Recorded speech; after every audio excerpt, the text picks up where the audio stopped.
di mana fokusnya ya ini untuk ritual dari yang sebelumnya jadi pembeli menjadi pelanggan. Oke, sekarang siap untuk memulai.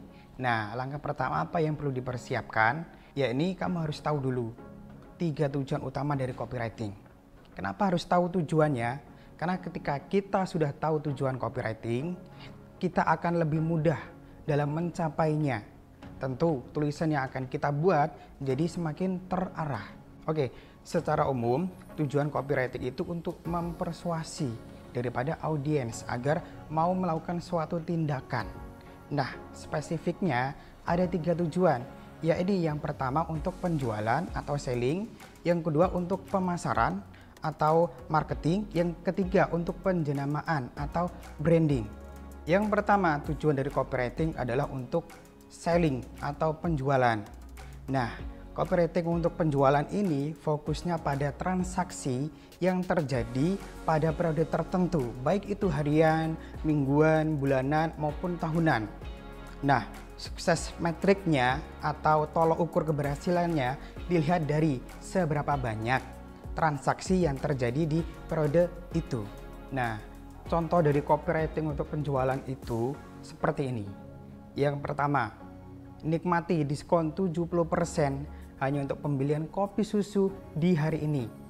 Yang kedua, beli 2 gratis 1.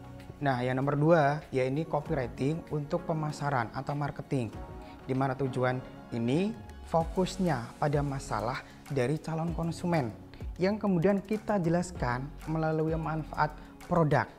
Tolok ukur keberhasilannya dilihat dari seberapa banyak sih leads atau prospek yang masuk melalui sebuah channel atau saluran media promosi. Oke, nah sedangkan manfaat produk itu ada 2. Yang pertama karena rasional, yang dimana rasional di sini maksudnya yakni seseorang membeli karena berdasarkan hal-hal yang masuk akal, baik itu berupa data maupun yang lainnya. Nah, yang manfaat emosional di sini lebih soal gengsi, seperti itu. Contohnya, kalau misalkan produknya hijab dengan merek Modita ya, saya contohkan, di mana hijab Modita dengan bahan impor dari Jerman membuat penampilanmu semakin menawan dan juga nyaman dipakai seharian. Nah, itu contoh dari manfaat emosional. Sedangkan kalau manfaat rasional, ini contohnya di mana beli hijab Modita gratis semacam aksesoris seperti itu. Nah, itu contohnya.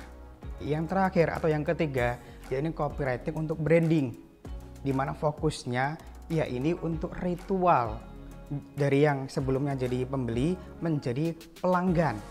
Namun kalau untuk tujuan yang ketiga ini, tujuan branding, kamu juga harus perlu mempelajari yang mengenai branding secara mendalam.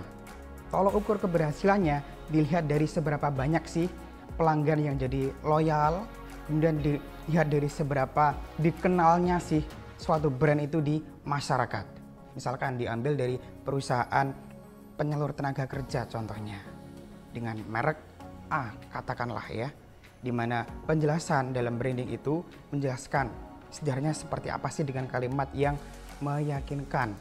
Contohnya, dengan pengalaman teknisi yang belasan tahun di luar negeri, membuat pekerjaan ini jadi cepat teratasi tanpa basa-basi dan juga hemat biaya berkali-kali.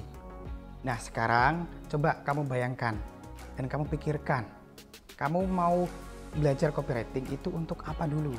Mau untuk penjualan kah, untuk pemasaran kah, atau untuk branding? Kalau udah menentukan 3 ini, selanjutnya tentukan tolok ukur keberhasilannya itu berdasarkan apa? Mau bulanan kah, mau harian kah, atau pingin soal brand awareness kah, kesadaran merek, maupun pingin bikin pelanggan jadi lebih loyal. Nah, silahkan bagikan di kolom komentar ya.